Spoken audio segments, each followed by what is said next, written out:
First time వచ్చిన ఆయన మల్లెల కృపారావు గారు అంటే ఆయన పెద్ద ఆయన ఫోటో దొరికింది మన వాళ్ళకి. ఆయన నీవు చేసిన ఉపకారములకు అనే పాట దేవుడు ఆయనకి ఇచ్చాడు.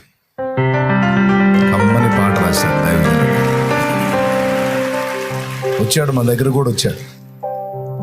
ఆయనకి దేవుడు మంచి ఆరోగ్యం ఇవ్వాలి, ఆయుష్ ఇవ్వాలి, ప్రార్థన చేయండి. పెద్ద ఆయన భక్తులు మరుగునుంటారు, వాళ్ళు ఆణిముత్యాలు ప్రజల్లోకి పంపించి వాళ్ళు మరుగైపోయారు. చిన్న బిడ్డ లాంటి మనసు అయింది. ఆయనతో కాసేపు గడిపితే ఒక చిన్న బిడ్డతో గడుపుతున్నానని నేను అన్న ఫీలింగ్ ఉంటుంది. అంత చిన్న బిడ్డ లాంటి మనసు అయింది. కీర్తనల గ్రంథంలో నుంచి వచనాలు తీసుకొని కమ్మని పాట స్వరపరిచి మనకి ఇచ్చాడు. దేవునికి మహిమ. మరి ఈరోజు ఫస్ట్ టైం వచ్చిన వాళ్ళు, నూతనంగా ఈరోజే వచ్చిన వాళ్ళు ఒకసారి లేచి నిలబడండి. మీకు